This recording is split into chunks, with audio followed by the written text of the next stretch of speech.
Uun dari SDN Cipinang Muara Nomem.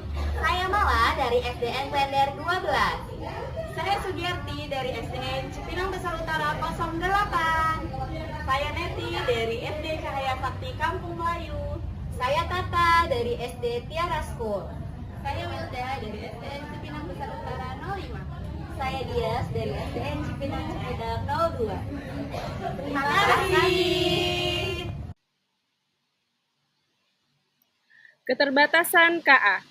Tidak memahami konteks emosi. KA hanya memproses data, tidak bisa merasakan atau memahami emosi manusia. Kecerdasan buatan atau KA memang dirancang untuk meniru perilaku manusia, seperti berbicara, mengambil keputusan, atau mengenali pola. Tetapi, KA tidak memiliki kesadaran atau kemampuan merasakan emosi secara nyata seperti manusia. Jadi, meskipun KA bisa berbicara tentang perasaan, sebenarnya ia tidak benar-benar merasakannya. Keterbatasan KA yang kedua yaitu ketergantungan pada data dan algoritma. KA belajar dari data, jika datanya salah, hasil KA juga bisa salah. KA sangat bergantung pada data yang diberikan kepadanya. Jika data yang digunakan tidak lengkap, tidak relevan atau memiliki bias, maka KA juga akan menghasilkan prediksi yang tidak akurat. Contohnya, kalau KA dilatih hanya dengan foto orang berkulit putih, maka bisa jadi KA kesulitan mengenali wajah orang yang berkulit gelap. Keterbatasan KA ketiga, risiko kesalahan dan kurangnya pemahaman dan kreativitas. KA sangat bergantung pada data yang berkualitas tinggi, sehingga bisa salah karena tidak punya akal seperti manusia.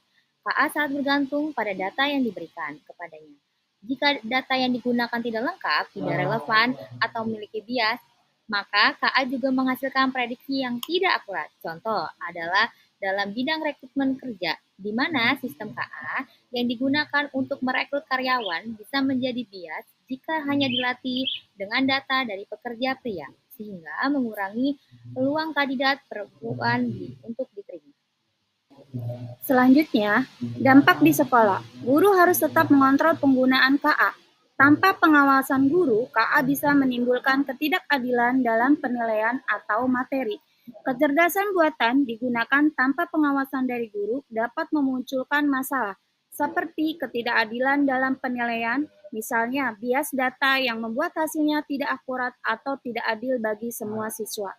Selain itu, materi yang disajikan juga kurang sesuai atau bahkan salah kalau tidak dikontrol dengan baik.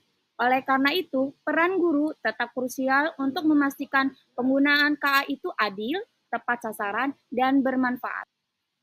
Prinsip etika KA. Yang pertama, transparansi. Guru harus jujur kepada siswa jika menggunakan bantuan kecerdasan artifisial atau KA.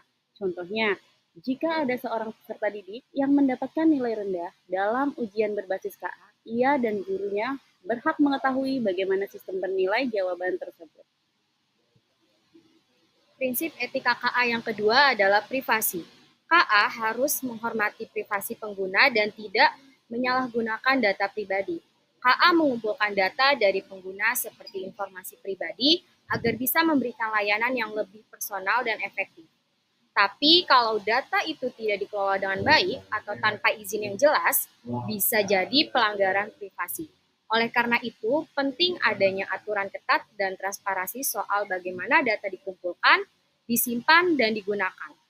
Pengguna juga harus punya kontrol atas apa atau data mereka sendiri. Kesimpulan, KA bermanfaat tapi tidak sempurna. KA adalah alat bantu, bukan pengganti manusia. KA berperan sebagai alat bantu yang mendukung aktivitas manusia, bukan menggantikan peran manusia sepenuhnya. Misalnya dalam pendidikan, KA bisa membantu pengelola data, memberikan latihan soal, atau menyajikan materi interaktif. Tapi guru tetap dibutuhkan untuk memberikan bimbingan, penilaian holistik, dan sentuhan manusia yang tidak bisa digantikan mesin. Peran guru tetap yang utama. Teknologi mendukung guru dalam memimpin di kelas maupun di sekolah. Dan gunakan KA secara bijak dan bertanggung jawab. Terima kasih.